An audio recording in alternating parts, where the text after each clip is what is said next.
Mga kagabay, magandang hapon, magandang gabi, magandang umaga, magandang tanghali. Saan man tayo naroon, ano man ang ating mga ginagawa.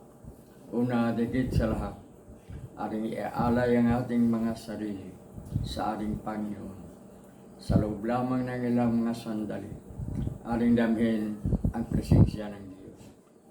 Sumasa atin ang pagpapala, ang biyaya, ang pag-ibig, at ang kapayapaan ng Ama, ng Anak, at ng Espiritu Santo, na bubuhay at naghahari, iisang Diyos, magpas sa walang hanggan. Mga kagabay,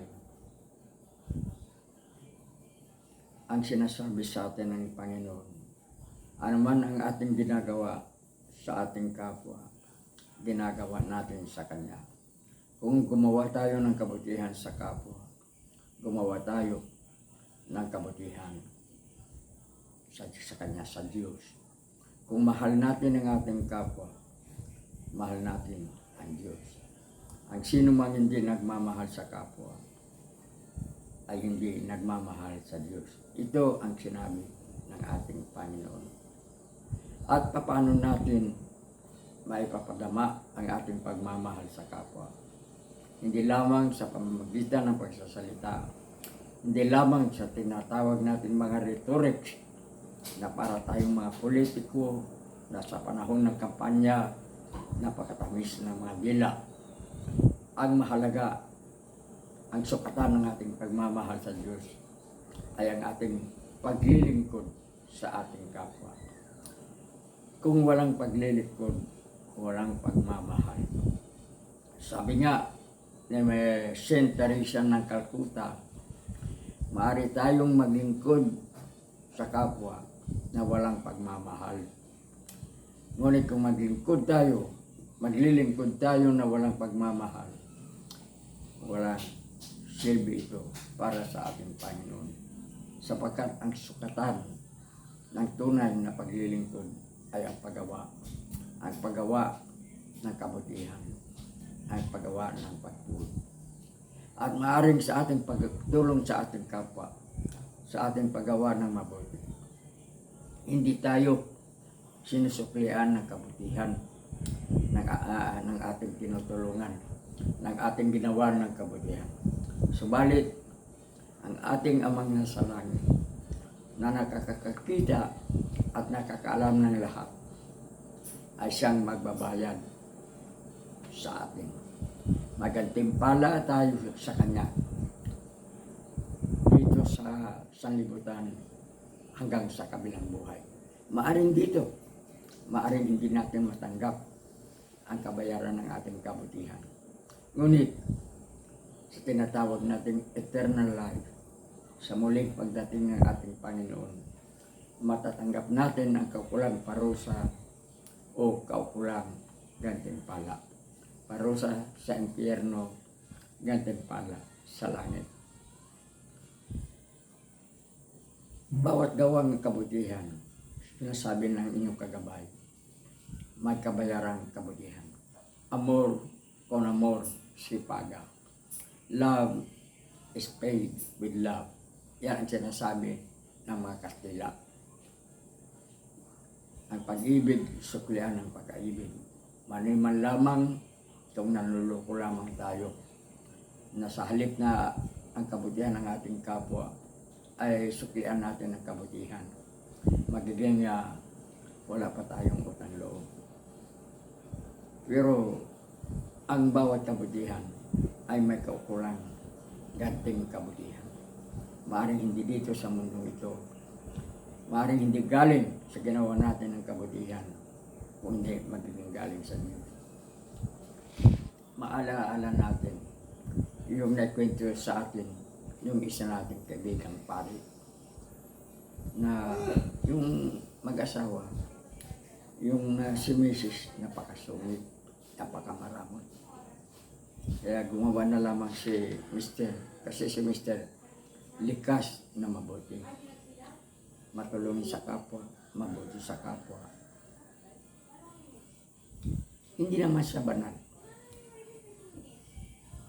Kaya siya na ang gumawa ng paraan na makakatulong siya sa kapwa mo, kagawa siya ng kabutihan, lingid sa kalaman ni Mrs. Hanggang isang araw, nagkaroon ng sunog sa kanilang lugar. At dito, nakita ni Mrs. na ang totoong bawat mabuting gawa ay may ganting kabutihan.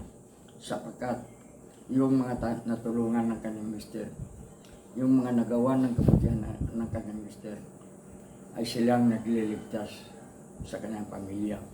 Nung magkaroon ng sunog, si mister nasa kanyang opisina. Ang haling tapat, nagkaroon ng sunog sa kanilang lugar. At ang balisa nga si mister habang pauwi sa pag-iisip na maaring napasama sa sunog ang kanyang pamilya. Ganun na lamang ang kasiyahan ni mister nung nakita niya sa isang tabi ang kanyang 3 anak, ang kanyang asawa, magiging ang kanilang mga gamit na tinutulungan ng mga nagawa ng kabutihan ni mister. At isa pang papatunay ang kagabay na ang gawang kabutihan ay sinusuklian din ng kabutihan ay ang nangyayari din sa isang ama. Isang amang ng panahon na yon. Ito, kwento rin ito ng ating kaibigang pare na itong amang ito, nung umagang yan ay lumabas sa bahay na balisa sapagkat nung hapon na yan, kalawa ng hapon, kailangang maopera ang kanyang isang anak na may sakit sa bato. Nasa pagamutan kasama ang kanyang asawa. At ang panahon niyan, walang-wala kahit na isang kusin ang ama. Lumabas siya sa kanilang tahanan. Ngunit sinabi, bago umalis, sinabi sa doktor sa pagamutan na operahan ng bata. At dahil sa kanyang pagkabalisa, napasok siya sa isang simbahan. Hindi gaanong bukas pero piling pasukin.